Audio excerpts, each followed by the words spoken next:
One of the drastic changes in Eastern Europe has several characteristics. The first is sudden, the second is nonviolent. They believe that this is the greatest contribution of 1989. If the totem of the French Revolution in 1789 was the guillotine, then the symbol of the upheaval in 1989 is the round table. 2. Why did the satisfaction of East Germans decline compared to 1990? The degree of complaints is related to age. Generally, the time of drastic change is about 30 years old, especially those who have established their own careers during the socialist period, especially those who have entered the bureaucratic system. The satisfaction is very low, and the satisfaction of young people is relatively high. Thirdly, after the financial crisis, the old Europe could not protect itself, so it kept withdrawing the money originally invested in Eastern Europe and New Europe. In the financial crisis, there are two words used a lot, one is unity and the other is integration. Fourth, in New Europe, the leftists want to engage in a market economy, while the rightists are fighting for welfare. The attitude of the left in New Europe will surprise their socialist counterparts. The left is more active than the right in China, both in terms of domestic political and economic transformation and in the issue of returning to Europe. Fifth, civil society in Eastern European countries has gradually formed, and NGOs in Poland, the Czech Republic, and Hungary in transition are all growing geometrically, with complex sources of funding and individualized value orientations. Mainstream political parties have been hit hard. 6. Populism in these countries emerged during the transition from the old system to a market economy, from strongman politics to ordinary people politics. Under this situation, some people bear the price and some enjoy the fruits, which leads to the polarization of the rich and the poor, the prevalence of corruption, the rise of unemployment, and the prolonged period of suffering. People will feel insecure, demonize the outside world, escape from freedom, call for an iron fist, and populism here it comes. Moderator, good evening, students and net. Today is the 67th session of the Engine Lecture Hall. We have invited Mr. Jin Yan to talk about Eastern European transition in 20 years. Mr. Jin is a teacher at the University of Political Science and Law, and he is also an expert on Eastern European issues and Russian issues. The most authoritative experts. On the way, I told Teacher Jin that my knowledge of Russia and Eastern Europe came from reading Teacher Jin's articles. We also talked about the death of the Polish president and dignitaries in a plane crash on April 10th. Teacher Jin and I have the same idea that maybe we should adjust the topic and talk about Poland specifically, but considering that the notice has been issued, we should abide by the original promise. Therefore, our topic today is still looking at Eastern Europe's transition in 20 years. Regarding the air crash in Poland, Mr. Jin published an article in the Economic Observer next Monday, April 19th. Applause. Welcome Mr. Jin. Jin Yan, good evening everyone. I was working as a visiting scholar in Eastern Europe, Polish University, during the drastic changes in Eastern Europe, and I happened to go through this process of drastic changes. When I was very young, I read Journey to the Hungry Town written by Chu Kaiubai. When I was on the train, I thought I would write a journey to the new Hungry Town. I wrote more than 500 letters. It just happened not long after the drastic changes in Eastern Europe. Everyone wanted to know what kind of situation Eastern Europe was. I got it, so I wrote more than 500 letters in the form of letters. After I came back, I synthesized all the letters and published a book, New Hungry Township Journey. Regarding the research on the transition of Eastern Europe, I myself went to Poland to study history, but in such a period of change, the outside world is very exciting. If I study at ease, I will miss a very rare historical period.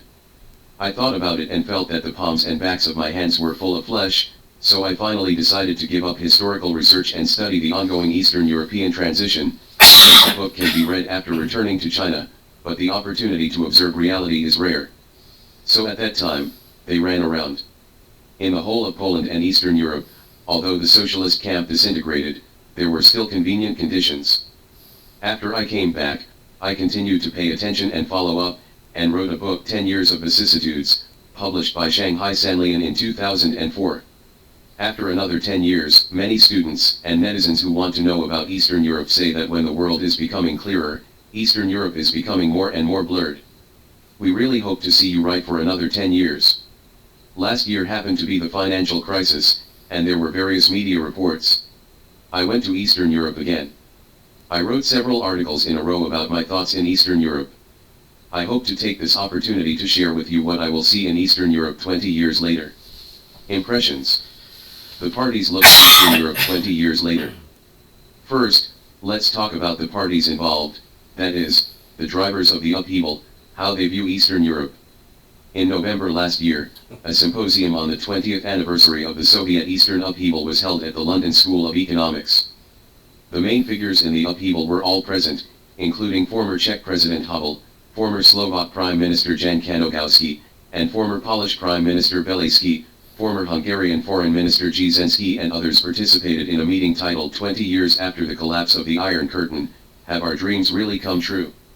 It can be seen from their speeches that they have a strong sense of loss and feel that the society does not need them, and now there is a very big change. Internet media has a very big change in the way people communicate and interact. These people have a sense of loss. Looking back at the past 20 years, what do they think?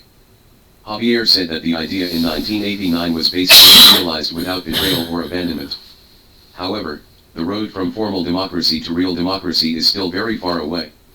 Aspects such as free elections, a pluralistic system, executive accountability to parliament, and free expression have all been achieved.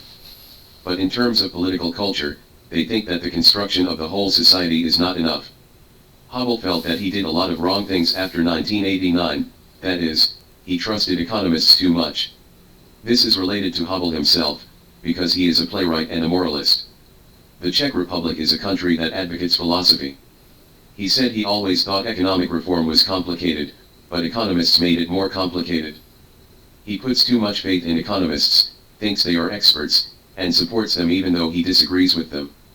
There are some common sense things, and it is really not complicated to go back to common sense. He said, in fact, when I was in office, I was not a thorough moralist. The upheaval in Eastern Europe in 1989 had several features.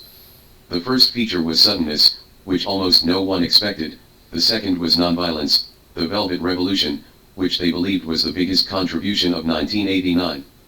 If the totem of the French Revolution in 1789 was the guillotine, the symbol of the upheaval in 1989 was the Round Table. The main body of his action is not a class alliance, but a broad social union.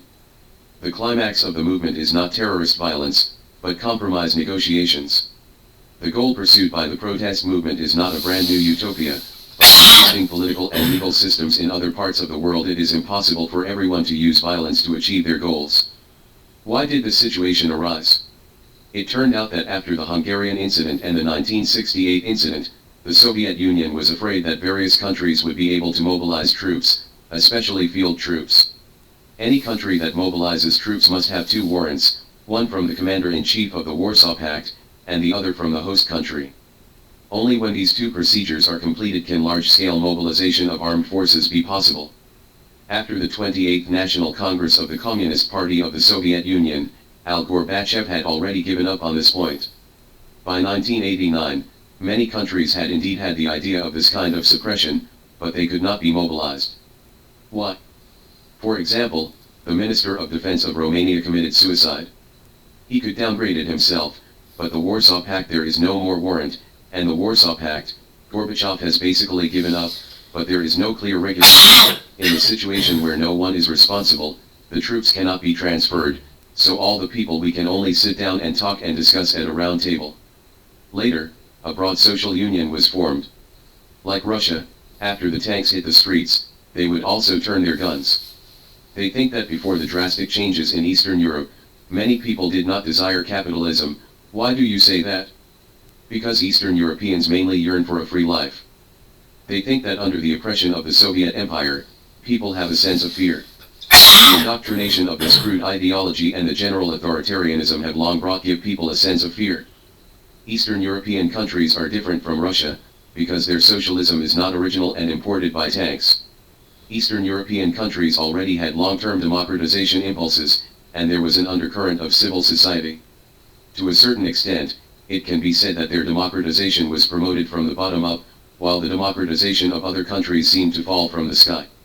Big Brother said, "The team is disbanded, you can find your own way out," so the government muddle-headedly put on the cloak of democratization, and this top-down democratization is doomed to its hollow shape.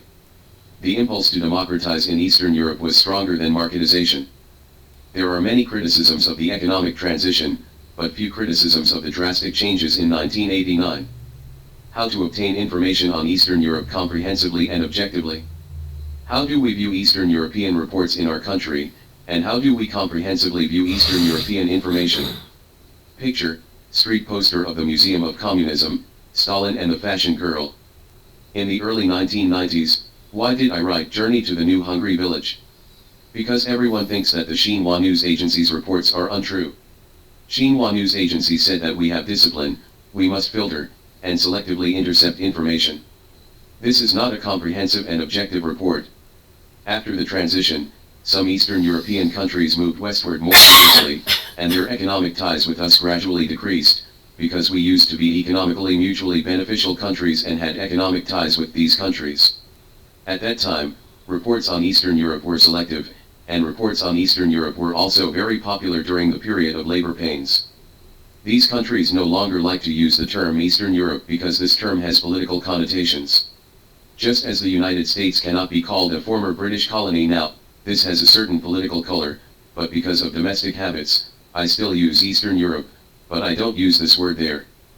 After entering the second decade, most countries have moved towards revival, social stability, and economic growth, especially Poland, Czechia, Hungary, and Sri Lanka, which have joined the European Union, and have entered a period of New Europe catching up with Old Europe. After that, our officials did not have much interest in Eastern Europe, so there is a saying in the market, regarding Eastern Europe, no news is good news. People are developing normally, and choosing information with emotions is likely to mislead domestic public opinion. In 2009, due to the financial crisis, Eastern European countries once again entered the field of view of the news media. Chinese media reported heavily on the situation in which the countries in transition in Central Europe were hit hard in this crisis. According to published statistics, they also encountered the biggest crisis since the transition. A lot of words were used, such as the fall of Eastern Europe, the crisis of Eastern Europe, anemia in Eastern Europe, Waterloo in Eastern Europe, and the dominoes of the second wave of financial crisis. How are the two reverse impressions formed? At that time, someone interviewed me and asked me what I thought. I felt that the report was biased, and my information was not very complete at that time, so I went there to look at it and found that it was very different from the media reports. It is true that the financial crisis has impacted them, but it is definitely not like what we reported. It gives us a completely different feeling. They are very peaceful. Their news media expression methods are very different from those in our country. Their public opinion ecological environment is not the same as us. There are few news releases, but more criticism and accusations. There are negative news on TV and newspapers, all of which are criticisms. Of course, there are industry habits of the media to pursue sensational effects, and there is also news supervision. Responsibilities. Therefore, they have a news habit of emphasizing the negative rather than the positive, preferring to exaggerate the negative. In addition, there are a lot of data in these countries, because there are many news media, and the official media is at a disadvantage at home and does not have the advantage of home court in China. There is no news control, and the media is independent. Of course, there are a lot of contradictory figures. The statistics of the same event vary greatly among the media. I am very confused about which one to choose. We only intercept data that is beneficial to us, and these data need a lot of research and comparison to be convincing. It's really easy to find something that supports your point of view if you just pick one that is beneficial to you. In Russia, we went to polling companies to find out, and they asked you what kind of money to pay and what kind of results you want. I find it strange to know without investigation. He said that what kind of price you offer, what kind of result you want, you can get what kind of result, and the design of the questionnaire can get the result you want. Only then did I know that there are actually a lot of tricks here. If you want to truly understand these countries, you can't just look at statistics or just one or two media. It's better to have an overall analysis of comprehensive factors, such as the development of political parties, integration, and gradually routine, standardized several stages. The local Institute of Political Science also talked to us about the westernization of Eastern Europe, and we are on the road to westernization. Their local people are different from Xinhua News Agency reporters. I asked our Xinhua News Agency reporters, and they said no, don't listen to them fooling around. Now it's not routine at all. Now it's fragmented and disordered with contradictions exposed. Change. Why are two people in the same place so different in their acquaintances? Because our reporters mainly read the news and read newspapers there. The debates and internal strife between the left and the right are everywhere, the divisions are constantly deriving, and there are dazzling new parties, so many people feel that this is not a routine, but a fragmentation. I brought this question to Czech and Polish scholars. They said that we Xinhua news agency reporters believed that under the old system, there was a high degree of unity and solidarity. The current situation is messy. It's just that you are standing in your position. We think that it is an improvement over the highly consistent and unbreakable of the past. So we don't look at their problems with our thinking logic. This is my biggest achievement there. As for the issue of economic transition, during a discussion with Jadwiga Sadowona, an associate professor of sociology department of Charles University, she also mentioned that the privatization of securities carried out by Klaus was criticized in the Czech Republic, which seemed to be a voice of blame. It has never stopped, and almost no class is satisfied. If you just look at the newspapers and polls, it seems that the privatization of securities in the 1990s could not be worse. But no one can prove that if you don't do this, there will be a better way than this. If you didn't do it in the first place, is there a better way? Seems like an option without options. This only shows that its information is transparent and open. The Czech Republic is different from other countries. When the Czech Republic was founded in 1918, it inherited 80% of the industrial output value of the Austro-Hungarian Empire until before the Soviet camp. Such a country has a sense of pride, and it is different from Poland and Hungary. Their macroeconomics are better, and they are not willing to open their doors and sell everything like Hungary did. I said, it's not the same goal now, it's basically the same. She said, if this process is omitted, if there is no equal starting point, and the Czechs will not accept it if they go directly to the result. I said, your privatization is not as fast as our property rights clarification. She said, yes, it is true, but every game process is fully unfolded, and the transaction cost is indeed relatively high, but now that the left and right have taken turns to sit on the bank so many times, no one in power has ever carried out the process of privatization in the past. Doubt, because the game is very full. The Czechs would not accept it if they followed the Hungarian path from the very beginning, because the Czech Republic once inherited 80% of the historical glory of the industry with 21% of the population of the Austro-Hungarian Empire, and the external income and expenditure were relatively balanced during the Communist Party. Hungary relies on the sale of state-owned assets to repay debts, and there is no such powerful trade union as Poland to take care of the interests of insiders in the company, and the locals are unable to purchase state-owned assets, so there is a securities privatization that is equally shared by all citizens. This is the starting point. Not wrong. What everyone criticized a lot was the problems exposed by the Czech model later. Everyone pays attention to the mass participation in discussion and hindsight criticism, which just reflects the mass nature of mass privatization. Another reason for the negative impression is that the current opposition criticizes a lot, and the opposition has its own media. Therefore, in order to prove that political opponents are wrong, the opposition seeks evidence everywhere. They are also the most powerful supervision method. I once asked them how to deal with corruption. They have 4 magic weapons. The first is the opposition, the second is news supervision, the third is religion, and the fourth is high salaries. The opposition often shakes out some bad news. Urban, the spokesman of the Polish government before the upheaval, ran a newspaper called No. I always thought it was a pornographic publication, because there were often some ugly photos in it. Everyone in Poland's third largest newspaper held, you can see it on the subway. Later they told me that it was a newspaper dedicated to exposing the private lives of high-ranking government officials. It was very popular among ordinary people. This is also a kind of supervision. Of course, on the one hand, ordinary people want to see the privacy of senior officials, and on the other hand, it is indeed a supervision. In addition, those in power don't have much time to say good things about themselves, because it is parliamentary politics, they take turns to sit in power, and the time in power is very short. Shirk responsibility, so there is really not much time to say good things. Regardless of the criticism from the opposition or the media, why sometimes the government does not speak well of itself, because the government often has to shirk its responsibilities. For example, many people tend to exaggerate its impact on the financial crisis. For politicians, This responsibility is irresistible. During the 4 years, both ends spent 1 year in the election campaign, and the 2 years in between had a 1-year adaptation period, and those who were really in charge only had 1 year, and before they could make a big splash, they would face voters' choice again.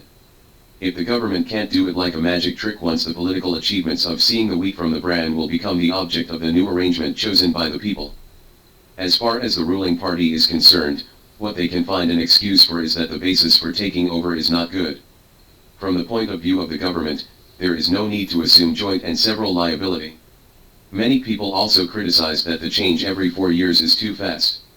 I asked the local people, if there were only 2 choices, the old system and the short-term choice of 4 years, which one would you choose? Many people still choose the latter. The latter is firstly a method of reducing pressure, and secondly, it is a channel for the expression of public interests. If the common people are dissatisfied, they can elect other political parties. The objects, time, and standards of comparison are different. Another point is that their comparison objects, time, and standards are different from ours. We mainly compare ourselves with ourselves. When we reported the 60th anniversary of the founding of the People's Republic of China, we used 1949 as the starting point to show how many times we have developed, which makes people feel very fulfilled. Their setting has never drawn the line with the founding of the country in 1918, nor with the victory of World War II in 1945. Whom do they compare with? They compare with the old Europe. They always talk about the gap between their welfare and the old Europe. Their purchasing power and total output value have not reached the average level of the old Europe, etc. From this point of view, their eyes only look west, do not look east. Coupled with the current status visa, as long as you enter a country in Eastern Europe, you don't need a visa at all in these countries, and the movement of people is very convenient. These countries are the same as the Great European Federation. In our most one day, we crossed 4 borders in a row, feeling that this country is too small. This time the Polish president was killed, and their small country only takes a few hours to Smolensk by train. How East Germany differs from other transition countries. East Germany is different from these countries. It was West Germany that completed East Germany's blood transfusion policy in one step.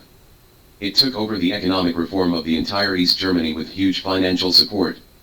From 1991 to 1995, the blood transfusion from the west to the east was as high as 7,740 billion mark, to establish a complete social security system for the East. Both the East German mark and the West German mark are 1:1 exchangeable, and West Germany will soon establish a welfare policy for East Germany, making their transition cost the least and the recovery the fastest. I think East Germans should be the least complainers, but East Germans complain the most. Why? Germany's incomparable advantages in social welfare. One of the biggest problems is that in terms of social welfare, Germany has an advantage, and there is no doubt that East Germany is the same. The entire welfare policy has been leveled with West Germany. For example, if you give birth to a child in East Germany, you can get a subsidy of about 70,000 to 80,000 euros, and the father can enjoy 12 months of paid leave. However, the unemployment rate in East Germany is on the rise. In 2007, the unemployed can receive 12 months of relief funds. After the age of 55, they can receive 18 months. The amount is 2/3 of the original salary after tax. Unemployed youths are transferred to 15 months, and those over the age of 55 are extended to 24 months. But why are there so many frustrations and complaints from the public? Berlin is now the most backward among the 50 cities. The mayor and deputy mayor are both from the Social Democratic Party and the Democratic Socialist Party. The unemployment rate is high, and the manufacturing industry has collapsed. Now it cannot be driven by tourism. Because their labor union is very strong and the benefits are high, West Germany said they would rather invest in China. Why? Firstly, China has no trade unions, and secondly, not to mention that they have no human rights, they have sweatshops and price advantages. A large number of East Germans either went to West Germany or had nothing to do, and many did not want to work. A large number of Poles came to work, many shops specially marked use Polish, many East Germans were idle and a large number of blue-collar jobs were filled with foreign workers. East and West are complaining. Germany's welfare tilt, after the political system stabilized, the gap in self-esteem became prominent, and people's satisfaction during the transition period showed a downward trend. The satisfaction was the highest in 1990, and then declined. For example, in East Germany in 1990 residents' satisfaction with life, from 1 equals to satisfied to 10 equals satisfied, is 6.59, which dropped to 6.32 in 2005. American scholars once conducted such a survey. Esterlin compared 13 countries and conducted a satisfaction survey. All of them were the highest in 1990, and then declined. Therefore, People's Daily and the International Department of the Central Committee of the Communist Party of China have articles explaining their satisfaction. I am regretting the drastic changes, regretting the transition. What we learned there is indeed an increase in nostalgia. To a large extent, many people originally had a kind of political and romantic fantasies. It is hard to imagine that the Communist Party did not expect it to come to power so quickly, nor did it expect such a long transition period. They thought that the transition from private ownership to public ownership could be completed in a short period of time by coercion, and it should not be difficult to return from public ownership to private ownership. It turned out that the economy really did not improve naturally as they thought. So satisfaction is declining, and the manufacturing industry is collapsing. Many people who have nothing to do are complaining about West Germany.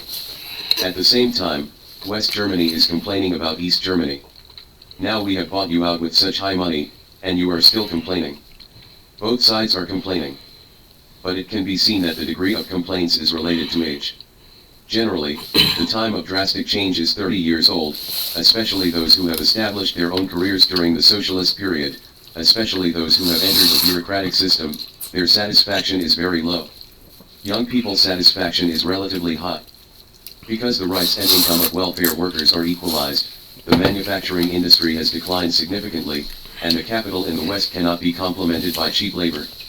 There are many idle labor, especially in Berlin, where the unemployment rate has reached 30%, and the complaints are very loud. West Germany's manufacturing industry would rather choose the Turks, the Poles, or come to China. East Germany said that our company was overtaken by your competition, and you didn't come to invest, so we didn't have a job. The West Germans said, we are more wronged. We have paid so much flat tax to increase your income and welfare, so that the economy of the whole West has developed. You have paid such a high price, but you complain instead. How do they view the financial crisis? Another question is the cause of the financial crisis. The financial crisis has had a great impact on Europe. What are the reasons for this new Europe? Many people believe that it is mainly caused by young people's excessive overdraft consumption and eating more than enough food, just like the United States, which has greatly exceeded the actual economic capacity of the consumption expenditure, leading to a large amount of debt in the country. External debt exceeds 50% of GDP. Some believe that the economic depression is caused by the loopholes in the financial system itself. The restructuring and adjustment of the world financial order in this turmoil is to improve the regulation and control capabilities.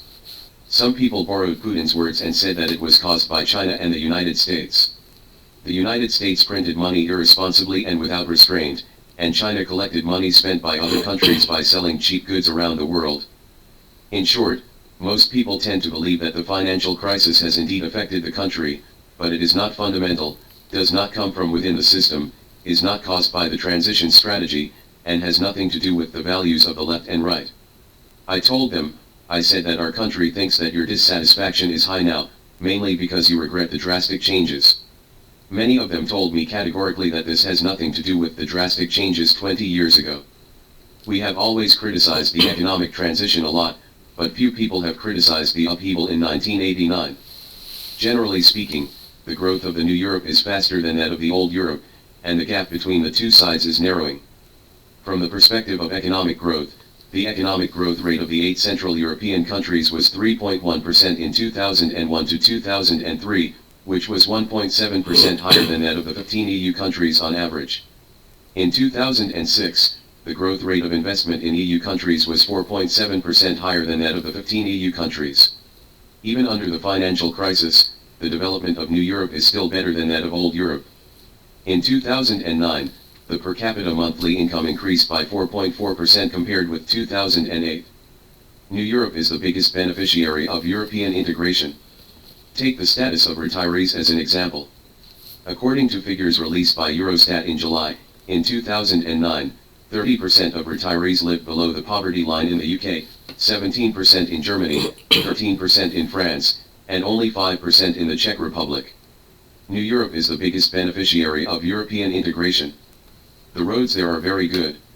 I can travel to 4 countries in one day. There are no toll booths. The EU pays 2/3 of the cost of repairing these roads, and the country pays 1/3 of the money. They believe that under this general environment, the slowdown in the GDP growth rate of Central European countries in 2009 is indeed a reality, but there are several points in order. The impact on the rich is greater than that of the poor. The impact on foreign-funded enterprises is greater than that of state-owned enterprises. The impact on short-term investment is greater than long-term investment. The impact on the export industry is greater than that of domestic sales enterprises. The impact on old Europe is greater than that of new Europe. The psychological impact is greater than the actual impact. The main problem is that the old Europe is drawing capital, because the old Europe has no way to protect itself, so Europe continues to withdraw the money originally invested in Eastern Europe and New Europe. During the financial crisis, there are 2 words that are used a lot. One is unity and the other is integration. They always say that we are a big ship, and when you hire first class, you should also take care of our second class. First class, this is what Europeans say more. So we should not be pariahs in a unity, but a community of complementary interests. No country can stand alone, and it is even more difficult for isolated countries to deal with this kind of worldwide crisis. That is, together we'll prosper, disperse to lose, and we will help each other to tide over difficulties together. Calls to join EU stronger after financial crisis. After the financial crisis, the call for joining the EU has not been lowered, but higher.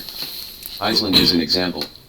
On March 21, 2009, the 27 member states of the European Union held a special summit meeting in Brussels to coordinate the contradictions among the member states. France's actions in trade protection have been unanimously opposed by the new European countries, and are considered to be an economic iron curtain of anti-integration. Few people attribute the current problems to the design of their country's economic transition system and the result of joining the EU. They all believe that the current difficulties are neither internal problems nor mistakes in the original strategic choice. The fair pursuit of doctrine can coexist, so it will not shake the pace of integration into Europe and the determination of European integration. They gave an example: there is no problem with European integration, but the economic decline is greater than that of Central Europe. In 2009, it fell by 14% on the basis of 2008. In 2009, the GDP fell by 89%. Lowest in years. What does it have to do with integration? What does it have to do with joining Europe? If it is said that the new Europe is affected by the joint crisis because of joining the old Europe, then where does Russia, which opposes NATO's eastward expansion, be affected? Some people even said at the time that North Korea was not in crisis, but North Korea was a different kind of crisis. This shows 2 problems. First, no one should gloat in the global economic crisis. This crisis is neither the end of history nor does it mean that the left will achieve great development. Second, the bigger the market, the better the life. Only a country like North Korea is not affected by the financial crisis, but it is otherwise. Now there is a saying, Chinese model. Do friends in Eastern Europe recognize it? They are very clever, because facing us, it is not easy to refute our face directly. They said, what we need to inherit is the heritage of mankind, not the inheritance of a certain faction and a certain doctrine. Don't lower the standards and rules of the game that mankind has accumulated for so many years. In fact, we understand that they are a very euphemistic accusation against us. Because a lot of capital has come to China, the leftists in those countries cannot guarantee their welfare society, and the rightists cannot compete in China's sweat market. In this situation, trade barriers will be raised and many rules will be changed. The left wing of Central Europe that is misplaced with the comrade values of the West. The left wing of New Europe disagrees with some communist parties in Western Europe that this crisis is the bankruptcy of neoliberalism and can take the opportunity to put forward a left-wing program and set off a climax of renationalization. No one even knows that in 2008 in the São Paulo Declaration issued at the 10th International Conference of the World Communist Party at the end of November, it was stated that the crisis proved that socialism is an alternative to the crisis of capitalism. The communist parties in the Central European countries have changed their names and rebuilt the socialist parties. Not only have they broken with the past of the original communist parties, but their relationship with liberalism is more similar to that of their Western European comrades. They no longer use the concepts of left and right. oppose the use of concepts such as left revival and red triangle, meaning that the parliament, the president, and the government army are left-wingers. Because they are afraid of people linking the left with the former Communist Party. So there will be a kind of left-right succession in succession, that is, many ex-communists in power are more eager to implement free markets and free trade than the rightists in Central Europe. Their values are just the opposite. For example, in West Germany, the CDU is in favor of fees, while the Socialist Party opposes them. The CDU adheres to traditional values. The Socialist Party opposes abortion and homosexuality. The CDU pursues voluntary welfare policies. The Socialist Party hopes to implement citizen insurance. A traditional value concept of leftists fighting for welfare and rightists wanting freedom. Unlike the socialist parties in Western European countries, which are protectors of the little people and advocates of welfare policies, in New Europe, the leftists want to engage in a market economy, while the rightists are fighting for welfare. The leftists talk about social democracy, but they practice liberalism. The banner of criticizing capitalism and the market economy is held high by some right-wing organizations with a church standpoint. Leftists in Eastern Europe are more active than rightists on EU membership. The Socialist Party government is also the most active advocate of joining into the treaty, and even put forward the slogan "Whoever delays joining the Union is the historical sinner of the country."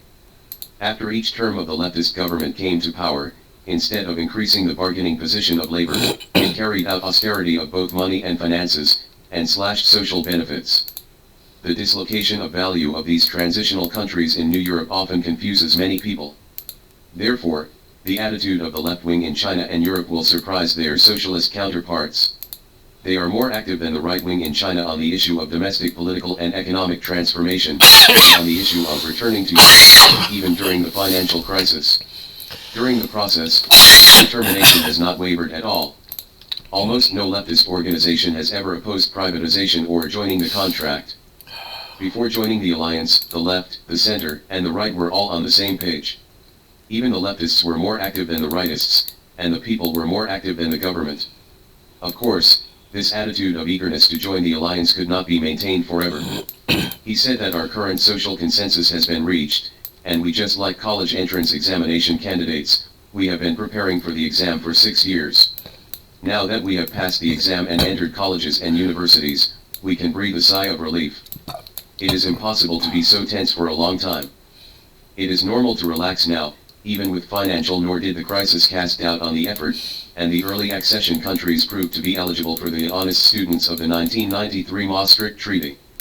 Now the countries ranked behind are still actively joining the EU and want to join the European family, so it can also be said that joining the EU is a trend in Europe. Even the left-wing government in Hungary uses funding from the EU as an important position in the evaluation of government officials, because the EU wants to give money, and it is a very important indicator to see who can get it. Thinking about the history of integrating into Europe and habitually looking outward for a new security umbrella. In a country, 2 to 3 major political parties, 5 to 6, foreign-funded, banks, 7 to 8, foreign-funded, enterprises, 80% of industrial production and financial assets are bought by foreigners, and national enterprises have no place to stand. They admit, especially Hungary, we are a small country, we are a corridor, either to the east or to the west, we have to ally with some other countries, we need to be dependent on other countries, there was no choice in the past under the Soviet Empire, the Yalta Agreement put us in the sphere of influence of the Soviet Union. We have no autonomy in the system. Now we are eager to move westward, and in the whole state of globalization, this is nothing but globalization in advance. The Katyn Forest incident in Poland, the Warsaw Uprising, and the Kostyuszyn Uprising are the 3 most tragic national events in history, all of which are related to Russia. The Warsaw Uprising in 1863 was suppressed by Russia. Therefore, the new European countries are eager to lean westward, habitually looking outward for new security umbrellas. They believe that, firstly, they are the same in religion, secondly, considering geopolitics, at least no one dares to use force against NATO countries when integrating into Europe. Russia has a large number of conventional weapons and nuclear weapons, which may threaten their interests at any time, so their habitual thinking is to find an umbrella. Considerations of Poland, Czechia, and Hungary. Poland, the Czech Republic, Hungary, and Sri Lanka have different considerations. The Czech Republic feels that it is not enough to integrate into the West. The West has betrayed them. The Munich Agreement in 1938 sold the Czech Republic. Many people are suspicious of Europe and pro-American pie. Just having the European Union is not enough. It is more pro-American. The Czech Republic is adhering to what Beneš said is half and half. Beneš is the second father of the Czech Republic. The other half is leaning towards the Soviet Union. Unexpectedly, the Soviet Union did not give him a sense of security. Now they are leaning towards the United States across the ocean. Beneš, including the current Kraus, are all Eurosceptics. They warned many times. At that time, Beneš said not to take the Western Marshall Plan too seriously. Now Kraus also says not to take the Marshall Plan Jr. take it too seriously.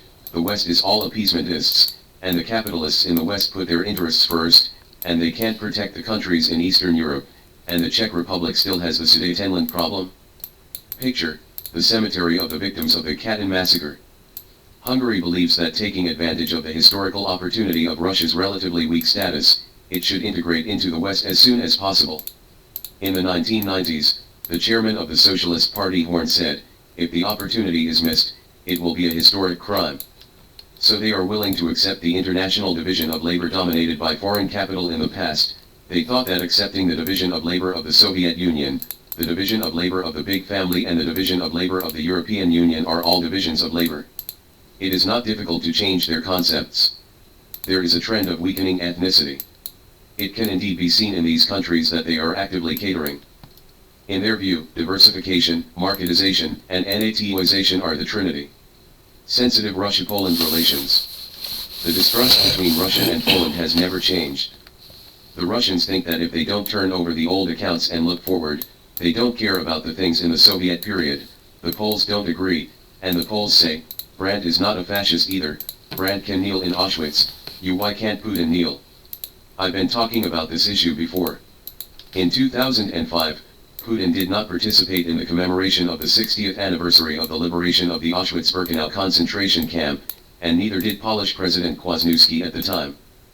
At the Grand Military Parade held in Moscow on May 9, Putin did not mention the sacrifices and contributions made by the Poles to defeat fascism in his speech. At that time, the population of Poland was only 1/18 of that of China, and the population sacrificed in World War II was the population sacrificed by China 1/3. Poland is a very tragic nation. This aroused intense anger among the Polish populace.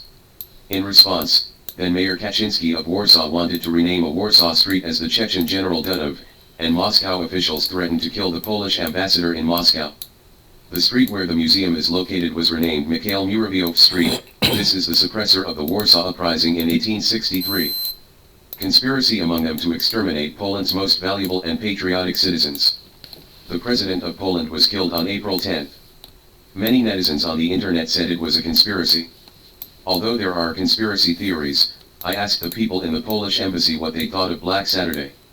They said that all the data did not come before. Cannot jump to conclusions, this question can be looked at later. In 2004, Poland was actively involved in the color revolution in Ukraine. Putin said at a press conference at the end of the year that the Polish president should pay more attention to Poland's domestic unemployment and national debt issues. Kwasniewski immediately responded, I have no regrets in everything we do with Ukraine, that is our historic mission. In retaliation, the Russian State Duma passed a federal law in June 2005 to change Russia's National Day from November 7 to November 4. Many people don't understand why it was changed to November 4. November 7 is the October Revolution Day. Before November 7, when Poland was strong and Russia was weak, Poland also invaded Russia several times, and Poland fought against the United Kingdom of Lithuania. The Tsar, who has been to the city of Moscow and supported the puppet twice, pro-Poland puppet Tsar, Dmitry I, Dmitry II, on November 4 was the Russian militia Minin and Pozharsky. He led the nobles and militias to drive out the Polish invaders, so this day was designated as Russia's National Day.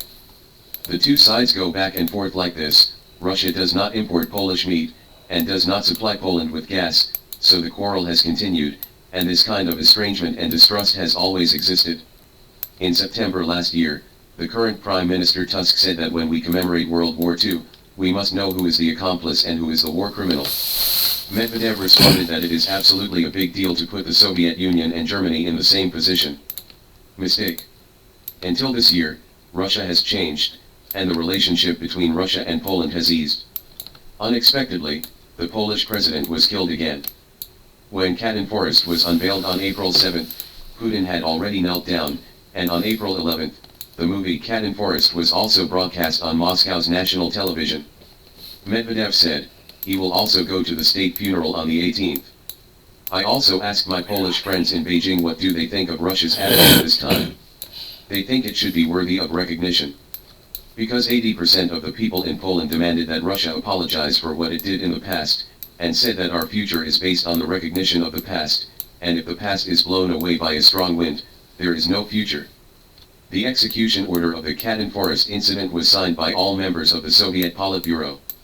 This is a report on the execution order issued in the Katyn Forest, and all members of the Soviet Politburo signed it. In Katyn Forest, nearly 20,000 Polish elites were massacred. Before it was announced in 1990, Russia said it was done by the Germans, because all the bullets used were German style, and the pistols were also German style pistols. When Poland was digging people, Russia said that these Poles had all returned home, from Manchuria, but the result was not the case. 2010 is the 70th anniversary of the Katyn massacre. Russia took the opportunity to ease the situation. Unexpectedly, there was another tragedy in which all the main figures in the Polish political circle were killed in a Russian plane. Russia had to treat it with caution. Regarding the economic situation, I have published a book 10 Years of Vicissitudes. The reflections, advantages, and disadvantages of their economic models in various countries have been discussed in that book. Political indifference and the crisis of traditional political parties. Let me now talk about what kind of problem they are facing. The first problem is that the participation rate is very low. For example, in Bulgaria, the turnout rate decreased from 90% to 74% in 1994, 62% in 1997, and 60% in 2009, which is already the highest. The turnout rate in Poland in 2005 was only 40%, but this time the new presidential election will have a new high turnout rate. This is related to the characteristics of the Polish nation. The more difficult the Polish nation is, the more resilient the Polish nation is. So I reckon turnout will improve. People no longer care who is on the stage, and they have taken turns to sit on the stage so many times. Everyone doesn't care what slogans are shouted, but mainly how to do it. In the eyes of ordinary people, political parties alternate so frequently, personnel rotation is like a revolving lantern, and infighting among parties and friction between politicians are constantly annoying. Anyway, it is not a change in the social system, but just a game between some politicians, which is not worth it to cheer. In addition, some people believe that constitutional democracy has led to mediocrity. Before the upheaval in Eastern Europe, the entire nation was pan-politicized. Now it is political indifference. After the platform is built, political indifference is a common trend. The traditional governance model of state power has changed a lot. Now it is a media society and civil society. The era of strong government is over, and the state is no longer omnipotent. Already stripped. So they joke that you love the party and the country at every turn, overlapping. The motherland should be loved, so why should the political party love it? Everyone's beliefs are different. After joining the alliance, it has brought a trend, the virtualization of the state, the weakening of the state, and the Dutcherization. The state's controllability and social mobilization ability have been greatly weakened. Civil society gradually formed. In addition, civil society in Eastern European countries has gradually formed, and social self-governing organizations are gradually filling some of the functions previously undertaken by the government. The number of citizen groups has increased. For example, NGOs in Poland, the Czech Republic, and Hungary in transition countries are all growing geometrically, and their funding sources are complicated and their value orientation is individualized. The mainstream political parties have been greatly impacted, and even the criteria for judging the practice of political parties have changed. People no longer rely on joining a certain political party to express their political demands as in the past, and the single core value has lost its charm under the multicultural environment. People have different criteria for judging political practice. In the past, they all joined a political party. Now, post-ADS and post-90s, if you ask them which political party they belong to, they shrug their shoulders. It doesn't matter. Why must they join a political party? The new social movement dominated by the third sector has become a trend. It is characterized by a sharp increase in number, short-lived, diverse, fast-changing, and mixed worldviews. Political behavior has become fashionable. In the past, political elites have always been far away from people's lives. And the current fast food culture, internet culture, hippie culture, rock music culture, club culture, and square carnival culture are all integrating political demands and entertainment culture, deconstructing the original seriousness of politics and the cohesion of traditional political parties. It has become a fashion pursued by young people, and has gradually been accepted by the entire public. Politics is no longer a serious matter, nor a cohesive one. The power of the internet age. Internet politics is popular. The speed, three-dimensionality, efficiency, strength, high frequency, widespread, and low cost of the internet have shown unprecedented power. It has quickly become an important place for young netizens to participate in, discuss, and ask about politics. Everyone is the subject of opinion. Expression is also the disseminator of information channels. It has become an information distribution center and an amplifier of public opinion. At present, no party can ignore the words of netizens. Internet public opinion has become an important weather vane to grasp the pulse of society and understand the public sentiment and public opinion trends. At the same time, it also gained a wider space for international public opinion. Nowadays, many political party elections are publicized on the internet, which brings about a problem. It hits the leftists hard, and the leftists are older and more traditional. They publish advertisements, news, videos, and discussions on the internet. Although traditional street propaganda methods are also used, they have been greatly weakened because they are very slow. If older people do not go online, they will go to the street to post. There is no way to compare publicity with the internet. Therefore, the trend of government media being marginalized can already be seen. Internet culture still has a foundation in the middle-right political parties, so the current trend of right is strong and left is weak has formed. For example, the Civic Democratic Party in the Czech Republic, the Civic Platform Party in Poland, and the right-wing Cause Party in Russia all rely on the internet to mobilize. Leftist political parties are relatively closed and older, like the Russian Communist Party. We say 60%, 60% are over 60 years old. Originally there were 500,000 people, then 180,000, and now it has become 120,000, because natural elimination. This traditional means-based approach is not attractive to young people. The degree of networking is directly proportional to the vitality and youth of political parties. This is an indispensable means for the development of political parties in Eastern Europe in the future. Of course, the internet has negative things, such as irrational catharsis. I saw a fascist skinhead rally there, and it also echoed with the German neo-fascist organization through the internet, and soon. Nowadays, many people gather for one thing, and they care about their occupation and class, all because of the event. In terms of management, the government is very difficult to manage, especially those born in the 1980s and 1990s. They are good at foreign languages and receive higher education. First, they are not interested in traditional politics. Second, they are hostile to anyone who enforces it. The hostile attitude and the development of a new type of civil society have broken down the closed ideology of the past. Last year there was a red classic, an ideological reshaping, and it was impossible for them to reshape. Now the aura of loftiness and transcendence is generally in the hands of the church. That's why they say that former communists no longer have this advantage, and they don't have this capital. Basically, these kinds of organizations are not based on doctrine, nor are they aimed at maximizing profits. They are all combined with the same interest.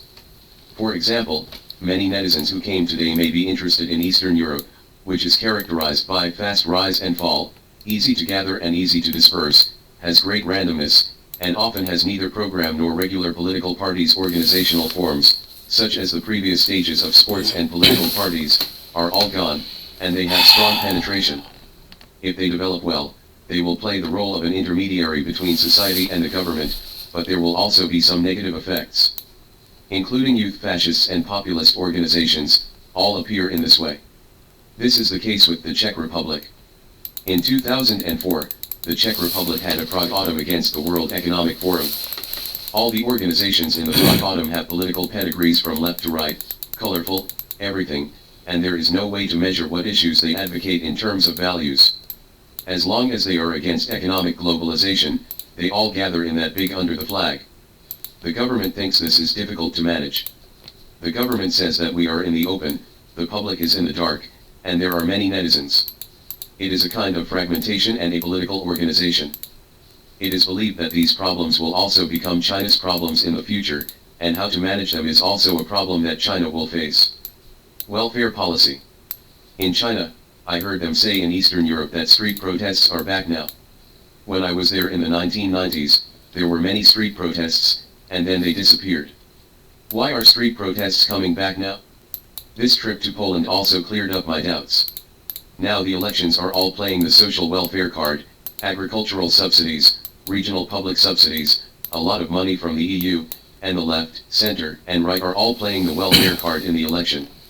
Basically, the state has formed. Investment comes from the EU, exports are also oriented to the EU, and budget legislation meets EU standards. Basically, politics depends on the United States, economics on Europe, and security depends on NATO. Their current standard of living has increased by 50%-70% compared to 1990, and has reached 60% of the average level of old Europe. In the past, the welfare under the planned situation without freedom and guarantee was higher than China's welfare will. Poland, for example, did not engage in collectivization, but because the proportion of the agricultural population is not very large, farmers already have independent farms. As the ruling United Workers' Party and the Church, they both perform their functions, and everyone is trying to curry favor with the farmers. In the early 1970s, farmers took retirement insurance and medical insurance, but this was given to you by the state, so it is called no freedom and protection. It is different now, it is elected, and what the common people want, and now it is freedom. Guaranteed too.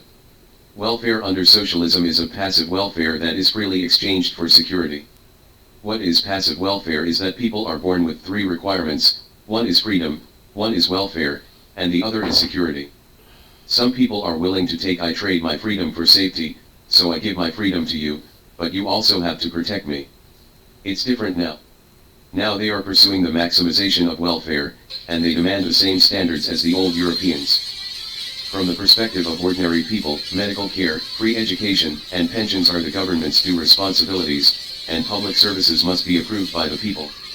Because we pay taxes, they should be provided to us, so whichever policy benefits are well done, the support rate will be high, but there is a problem: these countries are relatively difficult financially. Why did the landline of the Polish president serve in 1974, 26 years still using it in the future?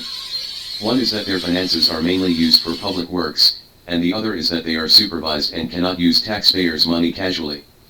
Another point is that the people in these countries are generally rich and poor, and they want to pay more taxes. Poland is different from China.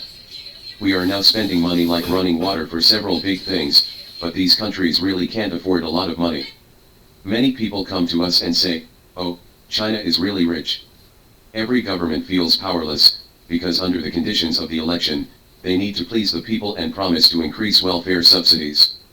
This is a magic weapon of the election, so there must be demonstrations before the election.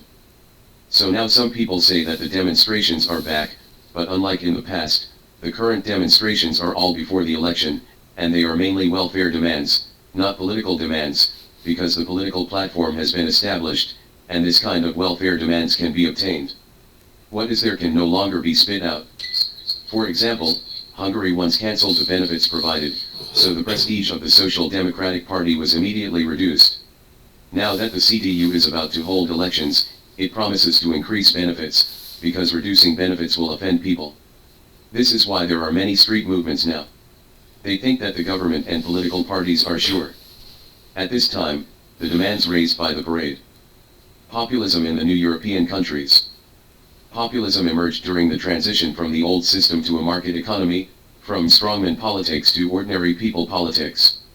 Especially during the process, the state's control ability was weakened, and the way of transition was unfair. Top-down, yes, some people bear the price and some enjoy the fruits, which leads to the polarization of the rich and the poor, the prevalence of corruption, the increase of unemployment rate, and the prolonged period of suffering. Populism will emerge at this time if it is to escalate, to evade freedom, and to call for an iron fist. According to the quality of the transition in Eastern European countries, we can see the strength of populist sentiment. Generally speaking, the rise of populism will disrupt the division between left and right. It is xenophobic, neither conservative nor radical. Against universal values. Russian populism is stronger than that of Eastern European countries. It is a typical manifestation. Putin always shows off his muscles, flies planes, and rides horses. There are new words in Russian that are often black words. We used to think that black words are generally not on the table, but Putin, in order to please some young voters, he used it often, but now it has become an elegant term. In formal occasions, people often use it. This is a reflection of populism in language. Populism is basically dissatisfied with reality, and suffers from the catharsis of impetuous and blind emotions after the traditional ideals are disillusioned. It generally has some characteristics. It reacts strongly to crises, tends to look backwards, and is hostile to representative democracy, group idealization, and use it as a basis for identifying oneself. As an ideology lacking core values, it can also be called hollowing. As Isaiah Berlin said, populism has a Cinderella complex. It to find the real owner of the crystal slipper Cinderella among the many feet. Variability is its synonym. Generally speaking, the trend of populism in these countries is much weaker than that of Russia and the Balkan countries, but there are still, especially when we went there, after joining the EU, the social consensus has declined, and populism has emerged, and even has a tendency to expand. They basically appear as spokesmen for disadvantaged groups, opposing the rich and powerful, and opposing business operations. Just as Paul Taggart said, populism is a barometer through which we can diagnose whether the representative system is good or bad. From the populist sentiment in these countries, we can judge the result of economic transition. Because these countries are more standardized, there is no feeling of recklessness, and there are few social waves of hating the rich and hating officials who are xenophobic and look backward. The dissatisfaction is released through civil society and the legal process of political party elections, so it is not very obvious. Among the elderly, there are nostalgia for the past, mainly for their own youthful ideals and social welfare, not for the system, but you cannot say that the soil for populism to breed does not exist. As for Russia, there is a Stalin craze in Russia now, and now the Putin government is also consciously extracting the essence of Stalin's things, making people think that it was actually pretty good at that time, and it was a strong Russia. The driver in Moscow told us, now the United States is dictating us at every turn. If it was in the Soviet Union, would the Americans dare? I just said that China wrote a book called China is Unhappy. He said that Russia is full of displeasure, laughing at the scene. It used to be two superpowers, but now it is a second-class country.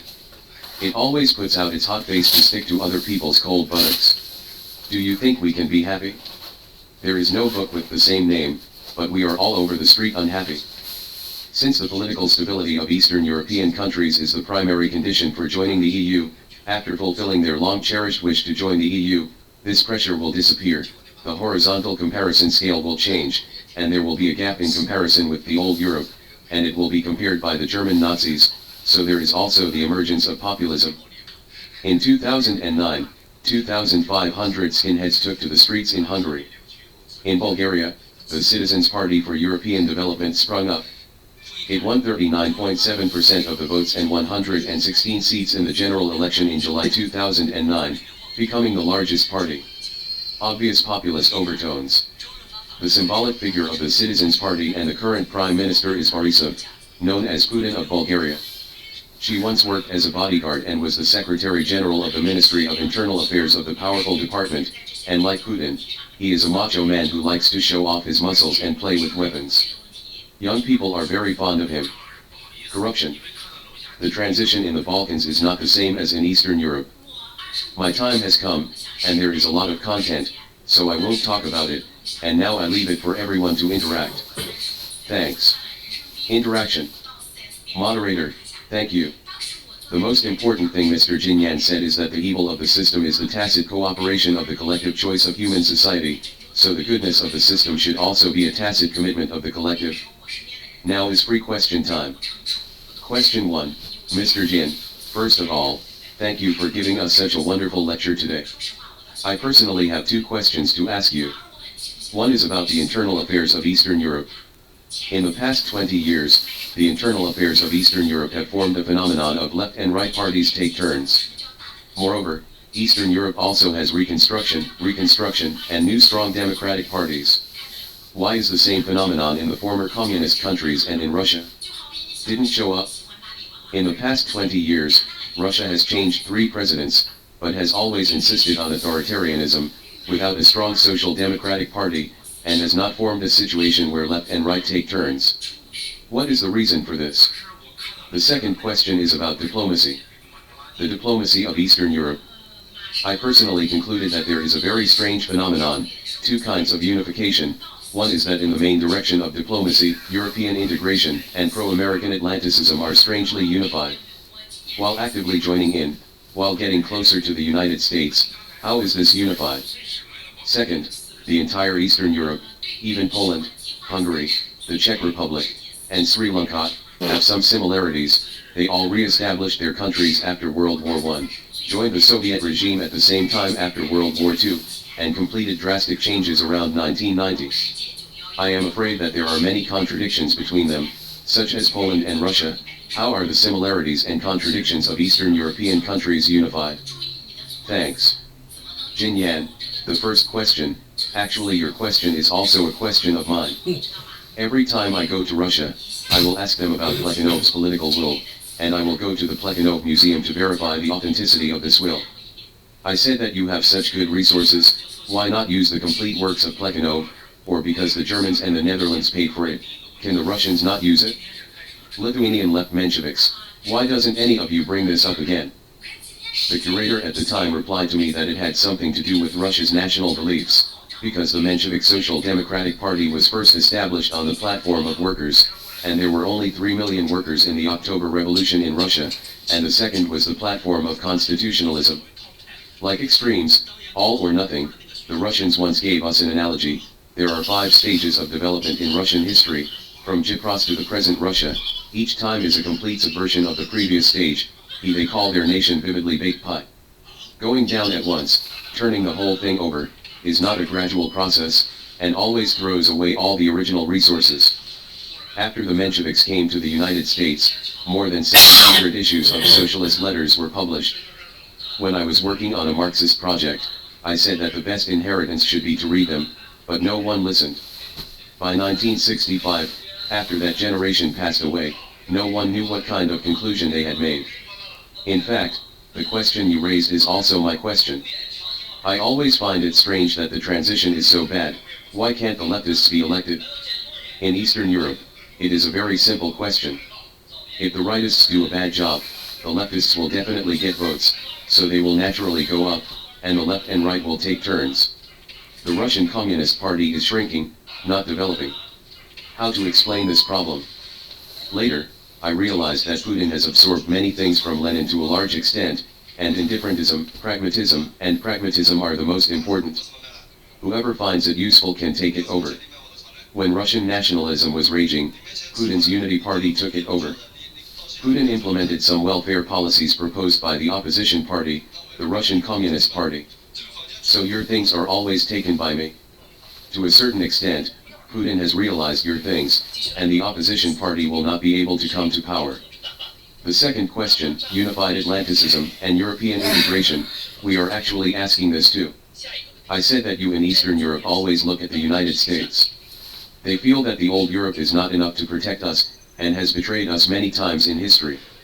So in the EU, Merkel even said, I really regret bringing Poland in, because Poland was originally an aristocratic democracy. The EU voted against it. Klaus ratified the Lisbon Treaty so late. He was the last one among the 27 member states of the European Union to sign it. It was not convenient for us to go there before. If we had to exchange euros for krona, the Czech Republic always felt that Europe's appeasement policy was insufficient. To protect them, we must rely on the United States across the ocean, so it will be very popular for Hillary to go. Scholars say that it is a blink of an eye for our small nation to be wiped out in history. China could retreat to Chongqing during the anti-Japanese war. Where can we retreat? There is no place to return. This is related to their national living conditions. Thanks. Question 2. I am very happy to hear Mr. Jin's lecture today. My knowledge of Mr. Jin originated from a legend. It is said that Mr. Jin Yan once went to the Chinese University of Hong Kong and had some conflicts with Mr. Qin Hui, and beat Mr. Qin Hui. Get falling flowers and flowing water. I have two questions. The first one is that you just said that the East German people have a great psychological gap. Why did East Germany develop so poorly? The second question is that the transition situation in Eastern Europe you mentioned just now seems to be better than that of the post-World War II developing countries described by Huntington. Why is there such a difference? Thanks.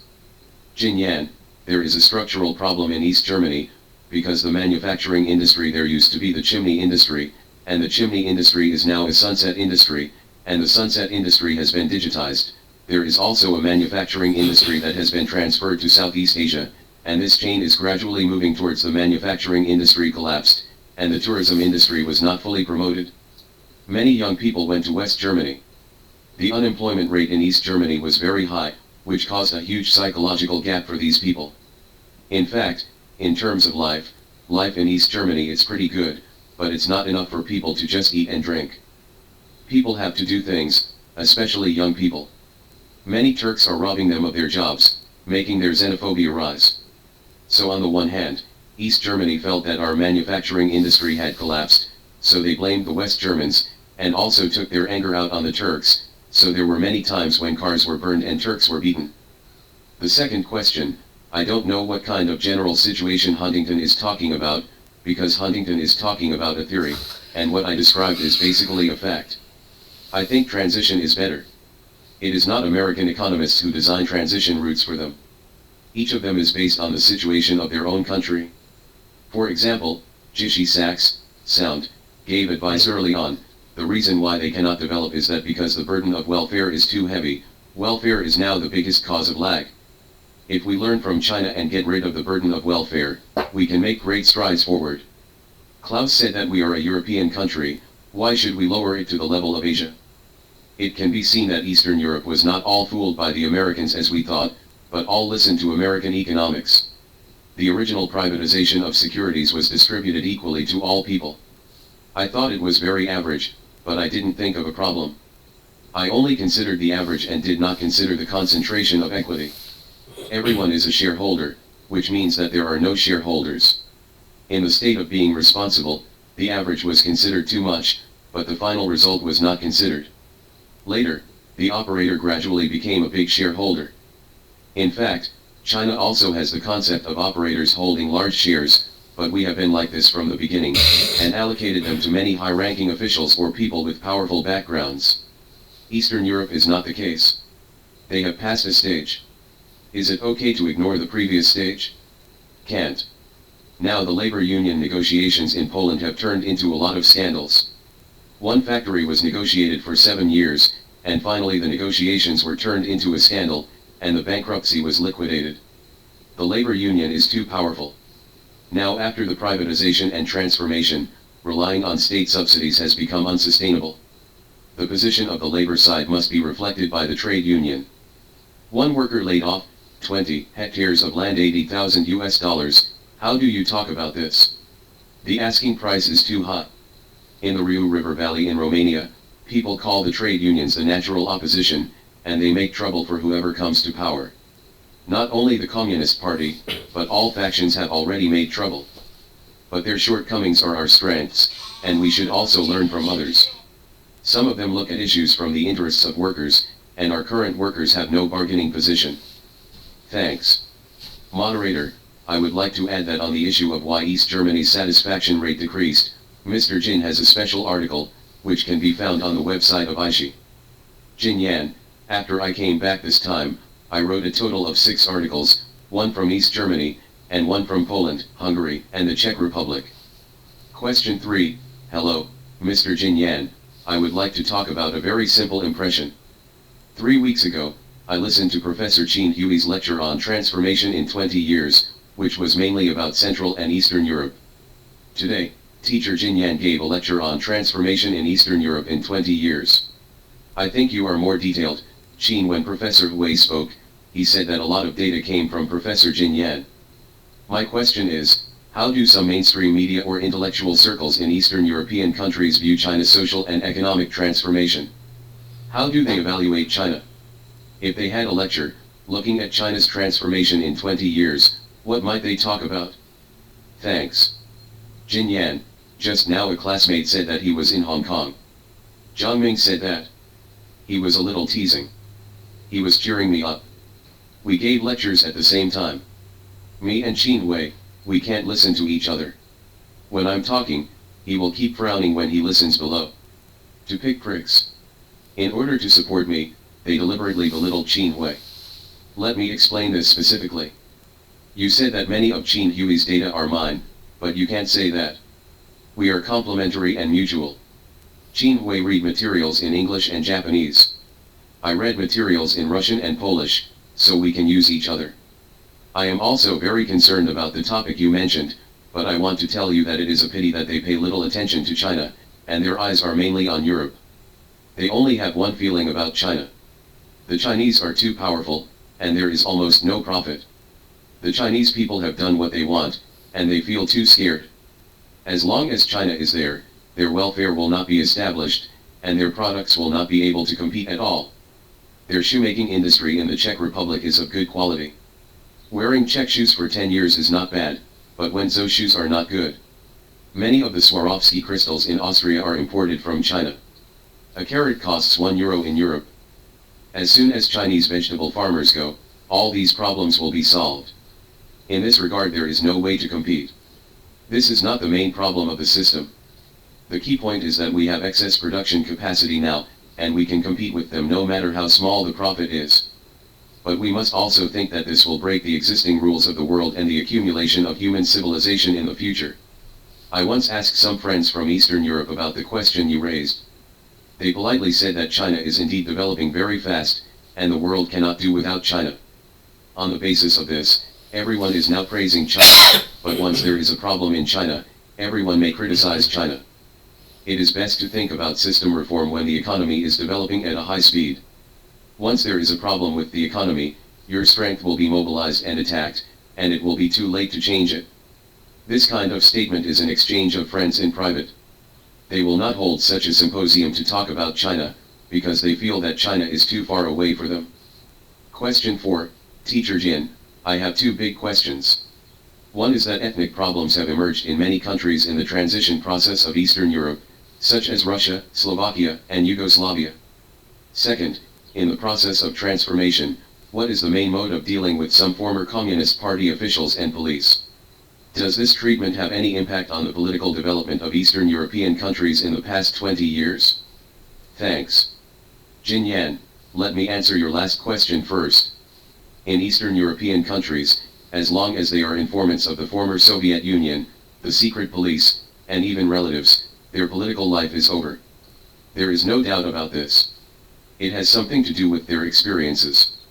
I saw a lot in Poland, even if people are not the former Communist Party, but once they are provoked, they will be investigated. In this election, it is absolutely useless. The way of handling is basically as long as it is completely in accordance with the criminal law, you will not be prosecuted by the law if you have no crime or bloody case, like the East German movie Eavesdropping Storm. Because it covers a wide range of areas, informers in the Soviet Union accounted for 1/6 of adults. After the opening of Soviet archives, many people searched for archives because there were too many informers and involved too many areas, as did the Cultural Revolution. At the Central Party School in Poland, that place was later given to the University of Warsaw. I also asked some personnel if this official can only be an official, then I'm sorry, but I have to go home to retire, because the current civil servants are not the same as those who only knew how to be officials in the past. Two different things.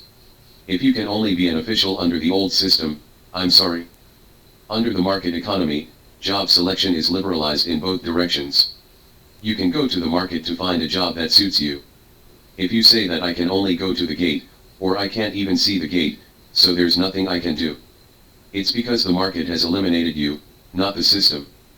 Another problem, the disintegration of the country is mainly a problem of political parties.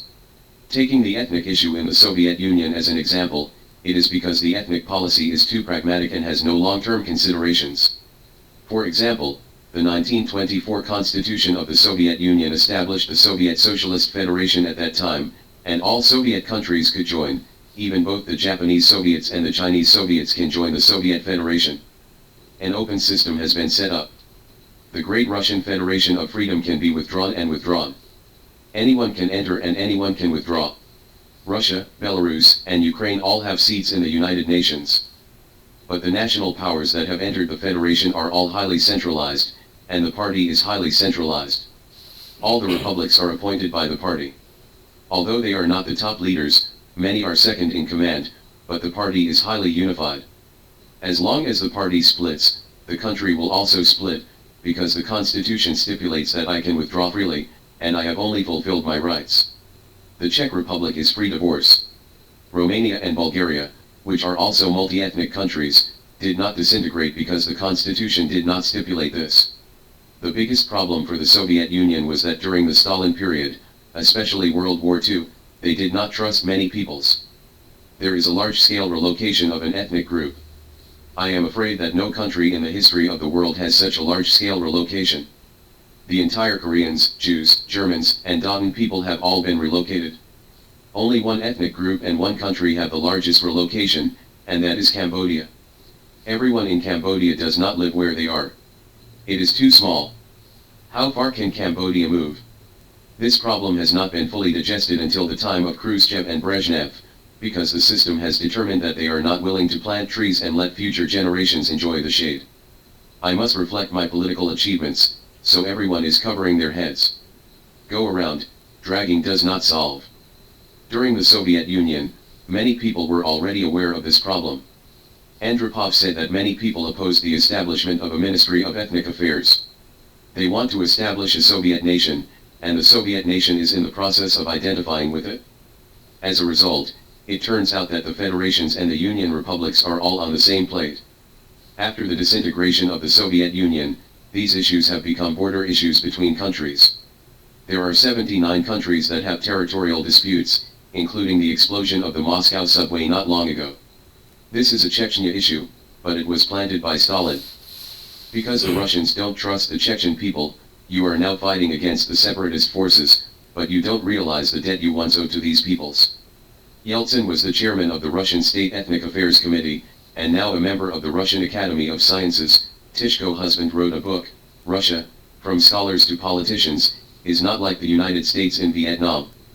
If you are interested, you can read Ethnicity, Nationalism, and Conflict in the Soviet Union and its Disintegration Fiery Mind written by Tishkov.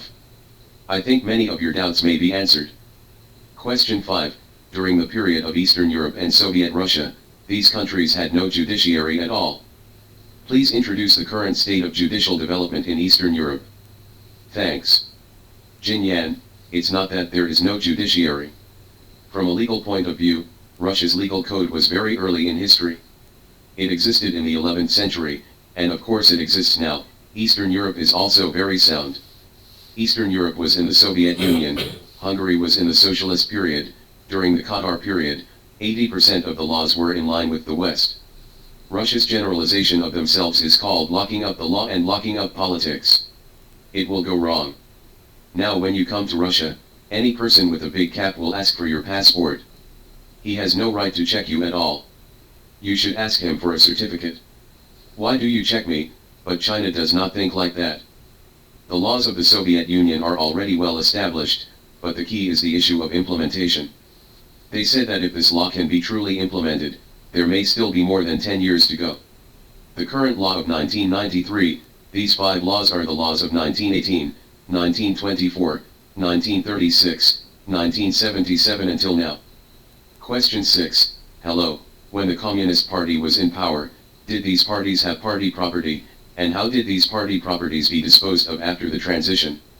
I would like to hear your introduction, thank you. Jin Yan, in the case of the unity of the party and the state, there is no party property. The party is the country, and the country is the party. After the drastic changes in Eastern Europe, there are no other institutions except some institutions. During the transition process in the Czech Republic, something happened. One person from the Socialist Party relied on commissions and had 53 billion assets. Many media exposed it and called it the Tosek scandal. Later, some people believed that he transferred party assets to the Socialist Party. $5.3 million is a big number for an individual. If it is to transfer party property to a party, it is only a small evil, not a big evil. It can be seen that when the party property was transferred out, there was really not much money. Including that we owed a sum of money to the Soviet Communist Party in the past, and the Russian Communist Party asked the Chinese Communist Party to return the money to the Russian Communist Party. We are the successors of the Soviet Communist Party, so we ignored him and did not pay it, laughing at the scene. Question 7. Hello, Mr. Jin, the intellectual and political elites of Havel's generation who played a leading role in the transition.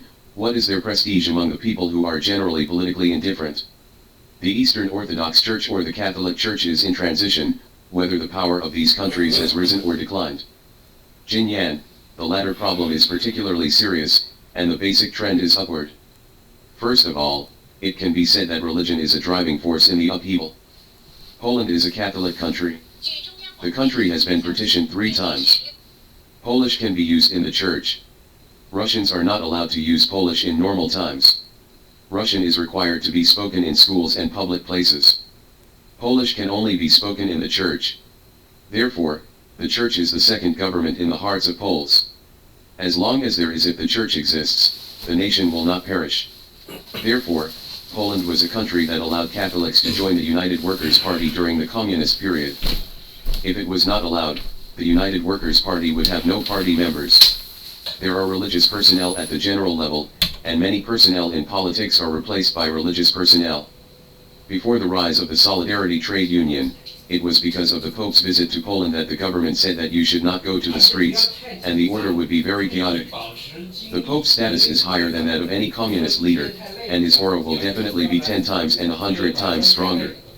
The street is very conscious and orderly. Since then, the common people have said that the government is superfluous. In the Greek era, the government was the protector of the free.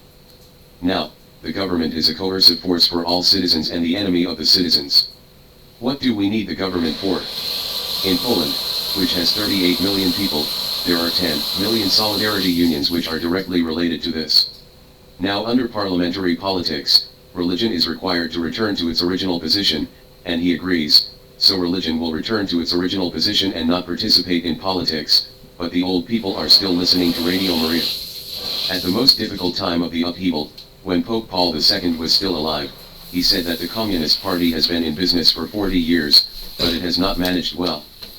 Now that the Solidarity Trade Union has not been in power for 4 years, you should bear with it and tide over the difficulties together. There is light at the end, and indeed his shock therapy has passed. Specifically in Russia, the Russian Orthodox Church is also on the rise, but its role is not as strong as that of Catholicism. Because the Orthodox Church is an Orthodox Church, the Orthodox Church is relatively conservative and has a good relationship with the government. Yeltsin joined the church, and Putin has a very good relationship with the Patriarch. The Patriarch does not interfere in specific affairs, but he opposes globalization. Against modernization, its religious language is all Slavic, and I really can't understand it. Another one is about Wales's situation. Walesa has completed his mission, a transitional character, at most he can advertise and earn some money. Many people advertise, and Gorbachev even advertised for LV bags, laughing at the scene. Some writers and thinkers are still writing books, but their attractiveness is diminishing, and young people are no longer too interested up. Why can't we find Najib's tomb in the cemetery, and the young people on the streets of Hungary don't know about it? Some people who know it think that their role is over and it is impossible to return to politics. People like Javier are old, so I just said that they are lost, but this is too common in Western countries. Roosevelt won, wasn't he immediately elected in World War II? Moderator, thank you very much. I remember that after the August 19th incident in 1990, a report from the Associated Press said that when he was standing in Moscow, he suddenly heard the sound of a church bell that had been silent for more than 70 years. He recorded the scene on the street. Many people stood on the street. Suddenly, the time that disappeared for 70 years came back. Thank you very much, Mr. Jin. The transition in Eastern Europe is a very huge topic, and it is relevant to us.